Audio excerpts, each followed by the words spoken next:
오늘 하나님의 말씀 역대하 14장 6절과 7절 말씀 중심으로 평안한 가정, 평안한 가정이란 제목 아래 하나님의 말씀을 받고자 합니다. 우리 모두가 우리 가정을 놓고 매일매일 하나님께 기도하고 있을 뿐만 아니라 순간순간 성령님이 우리 식구들을 생각나게 하실 때 마음속으로라도 우리는 하나님을 찾고 있습니다. 하나님께 기도하고 있습니다. 평안한 가정, 어떠한 가정일까?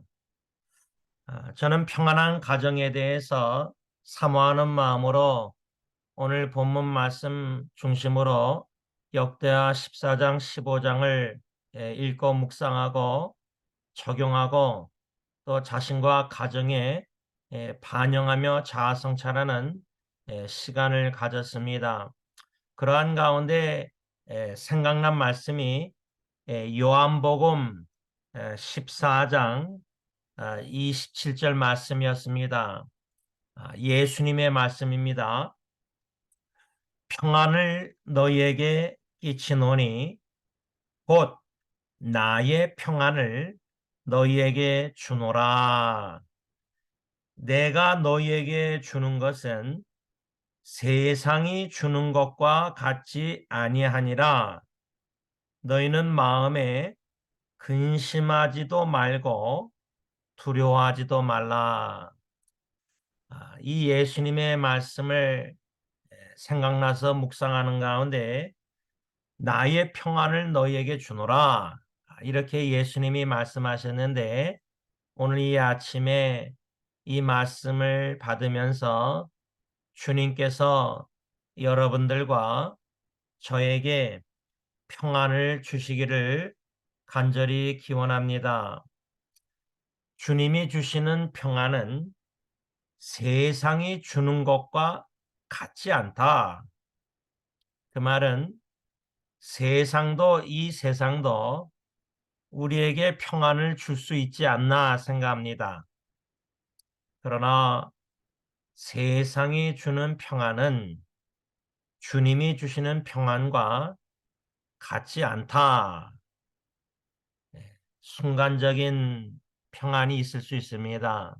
예를 들어 세상이 주는 순간적인 평안은 우리 자녀들이 기도할 때에 뭐 세상적으로 잘 돼서 그때는 잠시 평안을 누릴지 모르지만 순간적이고 영원하지 않습니다. 짧습니다. 그러나 주님이 주시는 평안은 어, 세상의 가정에 어떠한 어려움과 풍파가 있다 할지라도 주님이 주시는 평안은 우리의 영혼을 평안케 하기 때문에 제 장인 어르신처럼 파킨슨 질병 고통 속에서도 찬송가 내 영혼 평안해 평안해 이렇게 주님이 주시는 평안은 인간 의학적으로 이성적으로 이해할 수 없을 정도로 놀랍고 놀라운 평안이 아닐 수 없습니다. 예수님께서 이렇게 요한복음 14장 27절에 내가 너희에게 평안을 주노라 나의 평안을 주신다. 주님이 주님의 평안을 주시겠다고 약속하셨사오니 이 말씀을 붙잡고 오늘 나에게 먼저 평안을 주님의 평안을 주시고 우리 가정에 주님이 주시는 주님의 평안을 주시기를 사모하기를 원합니다. 그리할 때 너희는 마음에 근심하지도 말고 두려워하지도 말라 이렇게 예수님 말씀했는데 주님이 주시는 평안이 있으면은 가정을 자녀를 생각할 때 어떠한 마음의 근심과 두려움이 있다 할지라도 넉넉히 이기고 남을 수 있다 그 말입니다. 이 예수님의 말씀을 이렇게 묵상하면서 혹여나 저와 여러분들이 우리 가정을 놓고 기도할 때 마음의 평안이 없고 근심이 있지 않나 자아성찰할 수 있기를 바랍니다. 예를 들어 배우자를 놓고 기도할 때, 또 자녀를 놓고 기도할 때 우리가 너무나 현실적이고 너무나 미래에 대한 불확실함이 있으면은, 불안정한 상태면은 우리가 마음에 근심할 수 있습니다. 또 가정에 갈등이 있으면은 우리 부부 관계가 앞으로 어떻게 될까 걱정 근심 될 수도 있습니다. 또 마음에 두려움이 있을 수 있다, 이렇게 예수님이 내포하고 있는데, 어떠한 두려움이 우리 가정에 있을 수 있습니까? 죽음의 공포를 믿음으로 이기지 못하고 그 죽음에 대한, 배우자나 자녀의, 부모에 대한 죽음을 생각할 때 우리는 죽음의 두려움, 공포가 있을 수 있습니다. 어떠한 두려움이든 어떠한 마음의 근심이든 예수님의 말씀은 나의 평안을 너에게 주노라. 우리가 주님의 평안을 받으면은 어떠한 마음의 근심과 두려움도 넉넉히 견뎌내고 극복하고 마침내 승리할 수 있습니다. 하나님께서 저와 여러분들 개개인과 가정 모든 식구들에게 세상이 줄 수 없고 오직 주님만이 주시는 평안이 충만해서, 내 영혼 평안에 질병과 고통과 아픔과 생사의 갈림길에 놓일다 할지라도 믿음의 신앙의 선배님처럼 내 영혼 평안에 믿음으로 찬양할 수 있는, 예배할 수 있는 저와 여러분들이 될 수 있기를 예수님의 이름으로 축복합니다.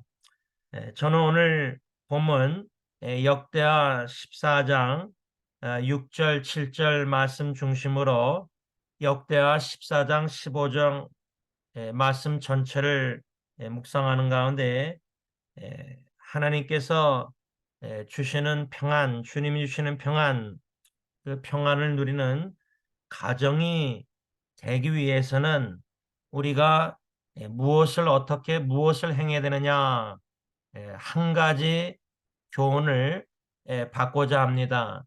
이 한 가지 교훈은 이미 우리가 다 머리로는 알고 있는 지식인데, 이 지식을 실제로 성령님께서 은혜 주셔서 말씀을 받고 깨닫게 하시는 가운데 삶 속에 실천으로 옮겨서 마음의 지식이 될 수 있는 귀한 은혜가 있기를 사모합니다. 그 한 가지란 무엇이냐면, 주님이 주시는 평안을 누리는 가정, 평안한 가정이 되기 위해서는 한 가지, 하나님을 찾는, 하나님을 찾는 가정이 돼야 한다. 이 교훈을 역대하 14장, 15장 말씀에서 교훈을 받는 것입니다. 오늘 역대하 14장 11절을 보면은 유다 왕 아사, 이 아사 왕이 직면한 상황은 결코 평안을 누릴 수 있는 상황이 아니었습니다. 이것이 우리에게 주는 교훈은, 하나님이 주시는 평안은 상황에 근거한 평안이 아니다, 그 말입니다. 다시 말하면 우리가 아사왕처럼 우리 스스로 감당할 수 없는 위기, 큰 어려운 상황을 접했다 할지라도 우리는 주님이 주시는 평안을 누릴 수 있다, 그 말입니다. 아사왕이 당면한 상황은 뭐냐면, 구수왕, 구수라고 써 있는데 개역개정에 현대인의 성경은 이디오피아 사람 세라, 이 구수 사람 세라가 100만 명의 병력과 300대의 전차를 이끌고 유다를 침략해서 마레사까지 쳐들어왔다. 이렇게 역대하 14장 9절 현대인의 성경에 써 있습니다. 쉽게 말하자면 유다 왕 아사가 당면한 위기, 큰 어려운 상황은 적군이 100만 명이나 되는 군인들을 병력을 이끌고 쳐들어온 겁니다. 우리 한국으로 적용하자면 북한뿐만 아니라 6.25를 생각할 때 중국 군인이 그렇게 수많은 병력을 이끌고 쳐들어왔다 이렇게 생각할 때 아사왕 유다 그 병력은 베냐민 군인들과 합쳐서 58만 명, 그러니까 100만 명 적군과 58만 명 아군, 이 전쟁 상태에 놓여 있었다 그 말입니다. 그리했을 때 아사왕의 기도 내용이 중요하다고 생각합니다. 아사왕이 하나님을 간절히 찾았는데 그 기도 내용이 역대하 14장 11절에 나와 있습니다. 제가 현대인의 성경으로 읽겠습니다. 여호와여, 우리를 도울 자는 여호와밖에 없습니다. 우리가 지금 막강한 대군을 맞아 무력한 가운데 있습니다. 우리 하나님 여호와여, 우리를 도와주소서. 우리가 주를 의지하여 주의 이름으로 이 대군을 치러 왔습니다. 여호와여, 주는 우리 하나님이십니다. 아무쪼록 사람이 주를 이기지 못하게 하소서. 이 역대하 14장 11절 현대인의 성경 한 절 말씀을 보면 아사왕이 하나님을 간절히 찾는 그 기도 내용이 나오는데 그 기도 내용 중 짧게 몇 가지를 묵상하고 적용하고 반영해 볼 때에 첫째로 여호와여, 우리를 도울 자는 여호와밖에 없습니다. 이 첫 번째 기도 내용 우리에게 적용해 보면은 우리가 가정을 놓고 위기 가운데 적어도 한번 간절히 하나님을 찾고 눈물로 간구했던 기도했었던 때가 있었을 것입니다. 그때 우리도 아사왕처럼 이러한 극심한 위기 어려움 가운데 우리를 도우실 분은 주님밖에 없습니다. 주님만이 우리를 도우실 수 있습니다. 어느 누구도 우리를 도울 수가 없습니다. 주님밖에 도울 수밖에 없습니다. 주님만이 우리를 도우실 분이십니다. 이런 믿음과 심정으로 주님만 바라보고 어느 누구도 바라보지 않고 어느 누구도 의지하지 않고 어느 누구에게도 도움을 청할 수가 없고 주님밖에 도울 수가 없기 때문에 주님만 바라보고 주님께 도움을 간절히 구했던 적이 적어도 한 번은 두 번은 있었습니다. 제가 그때 그 순간을 뒤돌아보면요.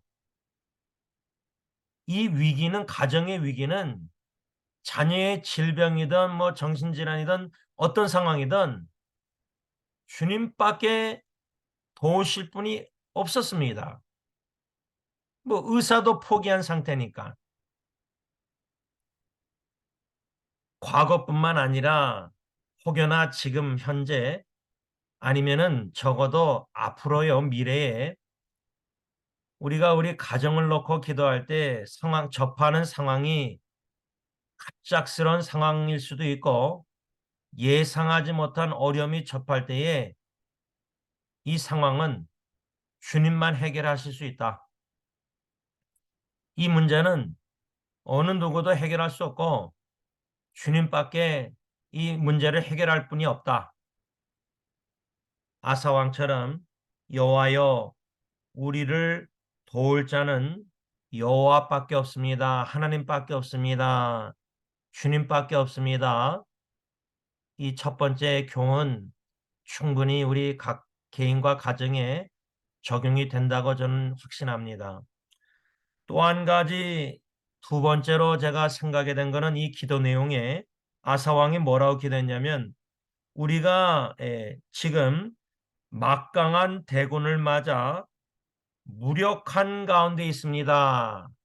무력한 가운데 있다. 이렇게 하나님께 고백했는데 저는 이 두 번째 기도 내용을 묵상하며 적용할 때에 진정 가정의 큰 어려운 위기를 만나면요. 제 자신의 무기력함을 느꼈습니다. 무기력함. 참 남편과 아버지 가장으로서요. 가정의 위기를 접했을 때 나는 무기력하다. 무엇을 어떻게 할 수 있는 게 아무것도 없어요.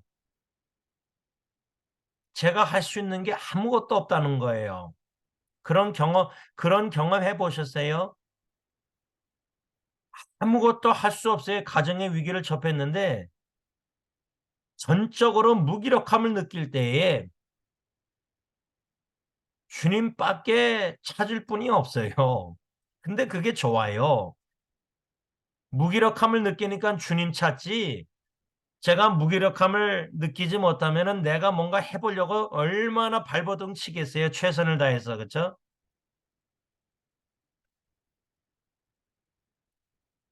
제가 심순 사모님 가정을 생각하면은 그 남편 목사님의 심정 어떻게 해서든 아내를 살려보려고 최선을 다하는 그 발버둥 치는 모습을 보면은 마음이 안타까워요. 뭐 저도 그랬었으니까 첫째 아기 때. 그게 인간의 본능이에요.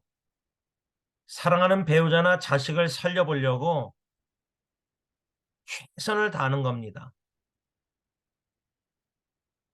그런데 무기력함을 느낀다는 건 뭐냐면요.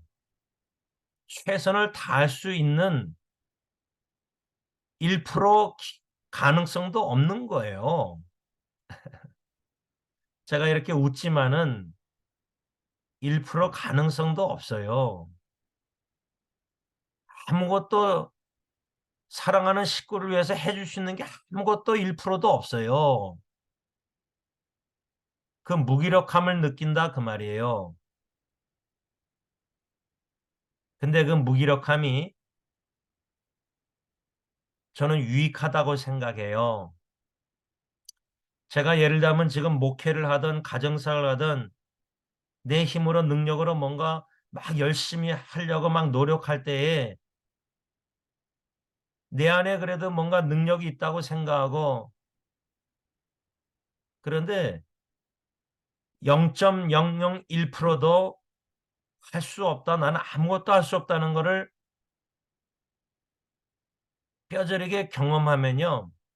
절망적일 수 있지만은 그런 절망감을 나 자신에게 느낄 때에만이 주님만 바라보고 간절히 찾아요. 그게 우리 인간의 본능이라 저는 생각해요. 어쩔 때는 주님이 나의 무기력함을 뼈저리게 느끼게 만드셔서라도 주님만 바라보고 간절히 찾게 만드시는 것 같아요. 나에게 소망을 두지 않고 주님께만 소망을 두라. 그래서 저는 무기력함이 유익하다고 생각해요. 한 가지만 더 세 번째로 아사왕의 기도를 보면 우리 하나님 여호와여 우리를 도와주소서 우리가 주를 의지하여 주의 이름으로 이 대군을 치러 왔습니다. 이 구수 이디오피아 세라 100만 명의 대군 300명의 전차를 이끌고 오늘 본문 역대하 14장 9절에 보면 마레사의 이름에 10절에 아사가 마주 나가서 마레사의 스바다 골짜기에 전열을 갖추고 그러니까 이 세 번째 기도 내용에 우리가 배울 수 있는 얻을 수 있는 귀한 교훈은 뭐냐면 아사왕은 그냥 하나님께 간절히 찾고 기도만 하고 주님 도와주세요. 우린 무기력합니다. 상대방은 100만 명 병력을 300대 전차를 이끌고 왔고 우리는 58만 명, 한 50%가 조금 넘는 이거는 두 배가 많은 군대와 싸우는 전쟁인데 우린 무기력함 느껴서 우리 하나님 도와달라고 기도하고 아무것도 안 하고 있었던 게 아니에요. 하나님을 간절히 찾고 도와달라고 부르짖고 의지하고 하나님의 이름으로 전쟁하려고 그 마레사까지 군대를 이끌고 아사왕이 온 거예요. 저는 이 세 번째 교훈이 하나님의 은혜 믿음이 없이는 그렇게 못한다고 생각해요. 다시 말하면 가정의 큰 어려움 속에서 위기 가운데 하나님을 찾고 나의 무기력함을 느끼면서 하나님 도와달라고 주님 의지합니다. 그냥 기도만 하는 게 아니라 기도하면서 행동으로 옮겨서 그 위기를 부딪히는 거예요. 그 어려움을 대면하는 거예요. 피하지 않고 도망가지 않고 가정의 위기를 도망가지 않고 부딪힌다는 거예요. 마주친다는 거예요. 믿음의 눈으로 직시한다는 거예요. 그 위기를, 가정의 위기를. 자꾸만 피하지 않고 싸우러 나간 거예요. 아사왕이. 이 세 가지 교훈을 우리 자신에게 반영해보고 자성찰해 볼 때 과연 나는 지금 가정의 위기, 어려움을 주님만 우리를 도우실 수 있다. 주님만 우리 가정의 문제를 해결할 수 있고 주님만 우리 가정의 이 큰 위기 가운데 건질 수 있고 구원자이시다. 도울 자이시다. 이걸 과연 믿냐 이 말이에요. 두 번째로 우리가 진정 무기력함을 뼈저리게 느끼고 있느냐. 나의 능력으로는 이건 문제 해결할 수 없다. 가정의 문제. 세 번째로 기도만 하고 주님만 의지할 뿐만 아니라 믿음으로 이 가정의 위기 어려움을 직면하고 부딪히고 영적 싸움을 하고 있는가?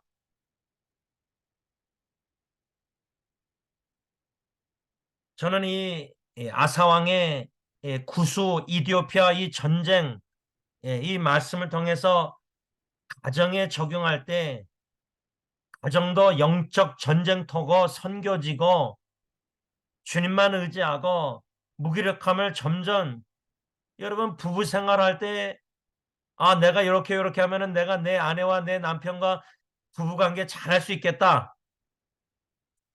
근데 무기력함을 느끼면요. 그런 생각이 들지가 않아요. 들 수가 없죠. 그래서 주님만 무릎 꿇고 찾는 거예요. 자녀들 문제? 내가 이렇게 하면은 좀 자녀들이 이렇게 하면 더 신앙생활 잘할 것 같고, 이렇게 하면 좀 자녀들이 뭐 잘할 것 같고, 그런 1%도 안 보여요. 어두컴컴해요. 막막해요. 그렇게 무기력함을 느끼면은 그때서야 진정으로 순수하게 주님만 믿음으로 찾고 의지하고 나를 의지하지 않고 믿음으로 가정사역을 직면하고 부딪히고 감당한다 그 말이에요. 저는 오늘 이 아사왕의 말씀 이렇게 주님을 의지하고 간절히 찾는 이러한 과정이 하나님께서 주님의 평안을 주신다 그 말이에요. 하나님을 간절히 찾는 가정이 될 때에 만남 받아서 주님을 만남 받아서 주님이 그러한 가정의 큰 위기 어려움 속에서도 우리의 영혼에 샬롬, 피스, 평안을 세상에 줄 수 없고 주님만이 주시는 주님의 평안을 주신다. 그리할 때는요. 예수님이 그 배 안에 제자들과 계셨을 때 주무셨을 때 풍랑이 임했을 때 가정에 풍랑이 임할 때 제자들처럼 막 두려워해서 그런데 예수님은 그 풍랑을 잔잔케 하시고 우리의 가정의 풍랑도 잔잔케 하셔서 가정의 평안을 반드시 주시는 주님이시다. 이 주님을 믿고 의지할 때에 주님을 찾는 가정 한 6가지 교훈을 제가 역대하 14장과 15장에서 교훈을 6가지를 찾아보았습니다. 이 6가지 교훈을 우리가 묵상할 때에 짧게 묵상할 때에 여러분들 가정에 한번 적용해 보시기를 하나님께서 지혜를 저와 여러분들에게 주시기를 기원합니다. 첫 번째 교훈은 뭐냐면 가정의 어려움을 우리가 당할 때에 첫 번째 교훈은 자아성찰하는 기회로 삼으십시다라는 교훈입니다. 자아성찰. 가정의 어려움을 통해서 막 이렇게 움직이고 뭔가 문제를 해결하려고 왔다 갔다 하지 말고 하나님 앞에 겸손히 엎드려 기도하고 찾으면서 잠잠히 머물러 하나님 앞에서 나 자신을 뒤돌아보고 가정의 큰 어려움을 통해서 내 가정을 자아성찰하는 기회로 삼자라는 교훈입니다. 어떠한 자아성찰을 해야 되느냐? 역대하 15장 3절과 4절 현대인의 성경 말씀에 근거해서 어떠한 자아성찰의 기회로 삼아야 되냐면 혹시 우리 가정이 하나님 없이 살지 않았는가? 혹시 우리 가정이 하나님을 우리 가정에 주님으로 모시지 않고 살지 않았는가? 가정의 주인은 주님은 오직 하나님이신데 하나님을 우리 가정에 주님으로 모시지 않고 살고 있지 않았나? 그래서 이러한 가정에 어려움이 있는 것은 아닌가? 이런 자아성찰의 기회로 삼아야 된다 그 말이에요. 저희 집 막둥이 예은이가 헨리 나웬의 빌러벳 사랑의 존재라는 책을 읽고 자아성찰하면서 4가지 교훈을 받았다고 했는데 그 4번째 교훈이 내 공로가 아니라 내 공로가 아니라 하나님을 즐겁게 섬기고 싶습니다. 이런 글을 썼는데 우리가 가정의 어려움을 당할 때에 인간의 본능은 자꾸만 내가 뭐 움직여서 뭐 해결해 보려고 막 노력하는데 그 이전에 먼저 무릎을 꿇고 먼저 하나님만 찾고 하나님만 의지하고 믿음으로 이 가정의 어려움을 직시하고 대면하고 나아갈 때에 자아성찰하는 기회 이것도 여러분 하나님이 주시는 지혜가 있을 때나 자아성찰하지 하나님이 주시는 지혜가 없으면은 우리는 잠잠히 머물러 뒤돌아보지 않습니다. 오늘 이 말씀을 받고 여러분들이 만일에 이 말씀 동영상을 다시금 보고 내가 진짜 아사왕처럼 하나님을 간절히 찾는 개인과 가정이 돼서 아버지가 남편이 먼저 주님을 찾는 기도하는 사람이 돼야지 내 아내와 내 자녀가 주님을 찾을 때 가정의 어려움을 통해서 그런데 가정에 어려움이 없는데도 말씀을 자꾸만 자기에게 비춰보는 영적 거울에 자기를 뒤돌아보는 지혜가 우리가 너무나 필요해요. 자아성찰할 때 내가 내 가정이 하나님을 주님으로 모시지 않아서 이런 어려움이 있지 않는 것인가? 아니면 이 어려움을 통해서라도 하나님께서 나에게 주신 은혜가 하나님을 주님으로 마음의 가정에 모시고 살라. 이 말씀을 들려주시고 있는 것은 아닌가. 또 한 가지 자아 성찰의 기회는 가정의 가장인 남편, 아버지, 내가 식구들에게 예수 그리스도의 복음을 가르치지 않았거나 내 삶으로, 가정의 삶으로 예수 그리스도의 복음을 보여주지 않고 있지 않았는가. 이렇게 자아 성찰해야 된다 그 말이에요. 아사왕의 이 역대하 15장 3절 4절 말씀을 현대의 성경으로 보면 이러한 적용을 할 수 있어요.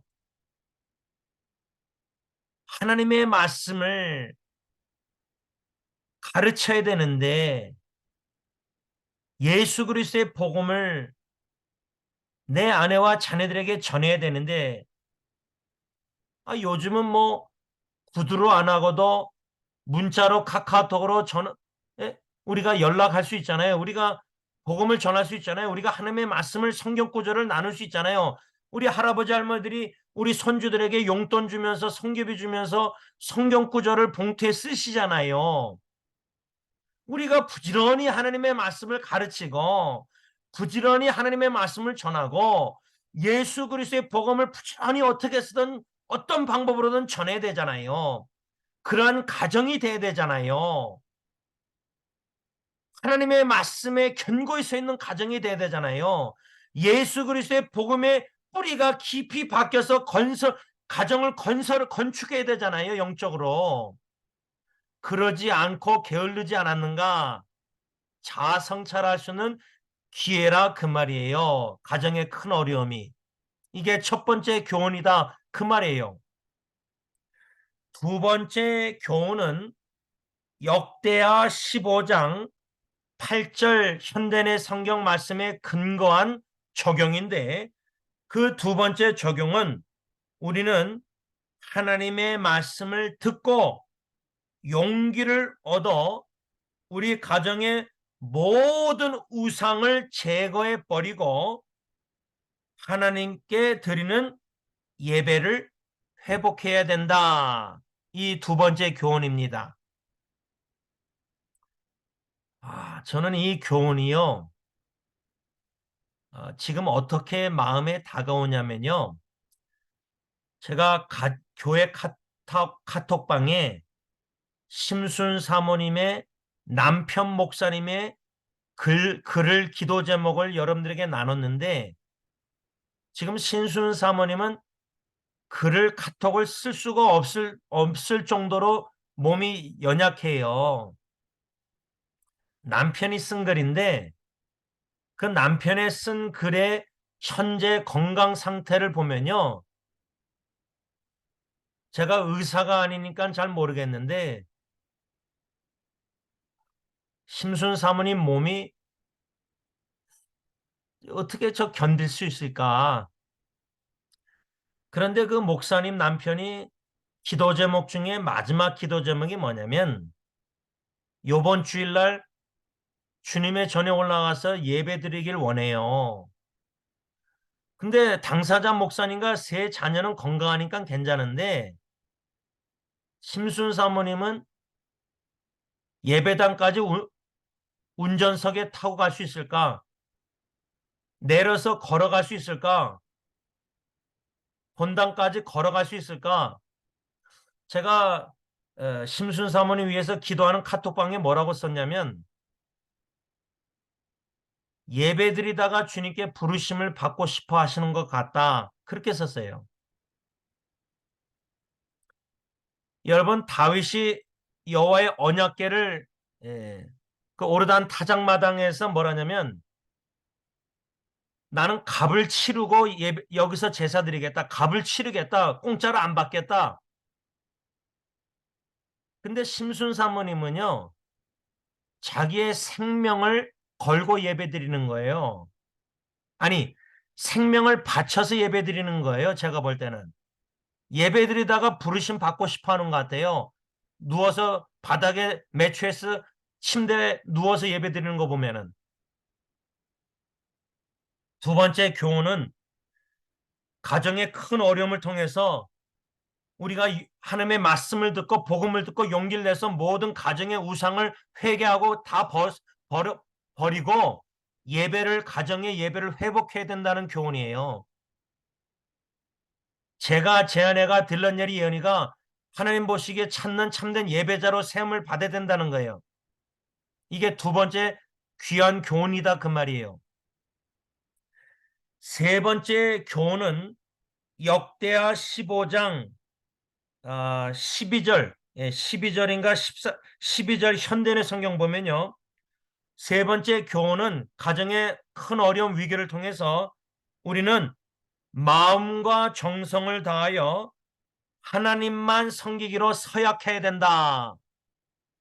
이게 세 번째 교훈이에요. 가정의 어려움을 통해서 온 가정 식구가 예수님만 섬기는, 우리 사철에 못 반한 찬양했잖아요. 아빠도 예수님 섬기고 엄마도 예수님 섬기고 자식들도 다 주님의 일을 하고 온 가정이 주님의 일만 하다가 다섯 식구가 모여서 한 상에 둘러앉아 먹고 마시면은, 예배드리면, 그게 바로 천국 아니에요, 그 가정이? 마음과 정성을 다하여 하나님만 섬기기로 서약하는 기회로 가정의 어려움을 삼아야 된다. 그런 은혜를 주시길 원하신다는 거예요. 하나님이 축복을, 그 위기를 통해서. 그러니까 육신의 눈으로 위기만 바라보고 어쩔 줄 몰라서 우왕좌왕하지 말고 하나님만 간절히 찾는 가운데 그 위기 가운데 숨겨진 포장된 축복을 누려야 된다는 거예요. 그 축복 중에 하나가 예배 회복뿐만 아니라 하나님만 섬기기로 나와 내 안에 자식들이 다 헌신하는 기회로 삼자, 그 말이에요. 네 번째 교훈은 역대하 15장 17절 현대의 성경의 근거에서 어떻게 적용했냐면, 우리는 일평생 하나님께 성실해야 된다. 일평생 하나님께 성실하자. 가정의 위기를 통해서 이런 헌신을 저부터 해서 제 안에 들런예리 예언이가 해야 된다, 그 말이에요. 다섯 번째 교훈은 역대하 14장 1절에서 5절 현대의 성경 말씀에 근거해서 다섯 번째 받는 교훈은, 우리가 아사왕처럼 하나님 보시기에 선과 정의를 행하되 하나님을 찾는 가운데 하나님의 계명에 순종해야 한다. 이런 교훈을 다섯 번째로 받는 것입니다. 아사왕은 하나님 보시기에 선과 정의를 행했습니다. 우리도 가정의 어려움을 통해서 우리 가정이, 그러니까 나 혼자 아니라 내 아내, 내 자녀, 모든 가정 식구가 가정의 위기 어려움을 통해서 하나님 보시기에 선과 정의를 행하는 가정, 다시 말하면 더 나아가서 우리 온 가정 식구가 가정의 위기를 통해서 모든 우상을 다 벗어버리고 회개하고 하나님을 찾는 가운데 예배를 회복하고 참 일평생 성실히 행하면서 참 하나님만 섬기기로 헌신 서약하는 가운데 하나님의 계명에 순종하는 가정으로 거듭나야 된다 그 말이에요. 선과 정의를 행하는 가정, 계명을 순종하는 가정. 마지막 여섯 번째로 어떠한 가정의 위기 어려움을 통해서 우리가 하나님이 주시는 축복을 받아 누려야 되느냐. 마지막 여섯 번째 교훈은 역대하 14장 13절 현대의 성경에 근거해서 우리는 하나님의 도우심으로 나 자신과 죄악과 세상과 사탄과 죽음과 온 가정 식구가 영적 전쟁에서 승리하는 삶을 살아야 한다.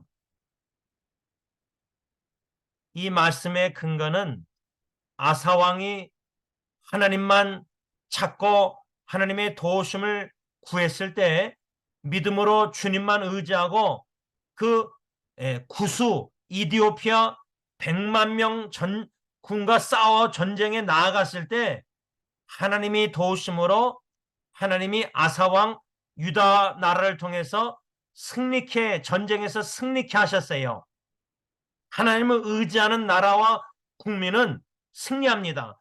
하나님만 찾고 하나님만 의지하는 가정은 어떠한 영적 전쟁에서 승리해서 하나님이 주시는 평안, 샬롬, 평안을 누리는 가정이다. 그 말입니다. 기도하겠습니다. 평안을 주시는 주님, 우리 모두가 세상이 주는 평안이 아니라 주님이 주시는 주님의 평안을 누리는 가정이 되기를 간절히 원합니다. 마귀 사탄이 나 자신과 배우자, 가정을, 자녀들을 자꾸만 공격하고 유혹하고 미혹해서 우상을 섬기고 세상 것들을 범죄하게 계명을 불순종하게 만듭니다. 마귀 사탄은 자꾸만 미워하라고 만들고 오래 참지 말라고 그러고 무례히 행하라고 말하고 분노하라고 말하고 자꾸만 마귀 사탄은 고린도전서 13장 사랑장의 말씀에 어긋나는 반대되는 계명으로 사탄의 계명으로 순종하게 만들려고 자꾸만 우리를 유혹하고 범죄하게 만듭니다. 우리를 자꾸만 우상을 섬기게 만들고 하나님보다 더 의지하게 만드는 것들을 만들고 예배를 자꾸만 드리지 말게 만들고 선과 정의를 행하지 않고 영적 전쟁에 자꾸만 패하게 불성실하게 만들고 하나님이여 우리가 이렇게 연약합니다. 우리는 무기력함을 참 뼈저리게 가정의 위기를 눈물로 하나님을 찾게 만들 때 살려달라고 만들 때 우리는 하나님만 도움을 청할 수밖에 없는 그런 위기를 접할 때가 있습니다. 요 정도 어려움은 하나님 의지하고 나를 의지하지만은 너무나 큰 가정의 위기는 하나님만이 우리를 도울 수 있기 때문에 하나님께 눈물로 찾을 때 하나님은 우리를 만난 바 되어셔서 가정의 위기를 오히려 이러한 교훈들을 주셔서 깨닫게 하셔서 회개하며 돌이켜 말씀 순종 계명 순종하는 가운데 영적으로 승리하여 우리 가정에 세상에 줄 수 없는 샬롬 평안을 주시는 평안의 평강의 주님이신 줄 믿습니다. 우리 가정 평안의 가정이 되기 위해서 우리 모든 가정 식구가 하나님만 간절히 찾는 가정이 되길 원합니다. 하나님을 간절히 찾는 가정, 평안의 가정이 다 되게 하여 주시옵기만을 예수님의 이름으로 간절히 기도를 올리옵나이다. 아멘.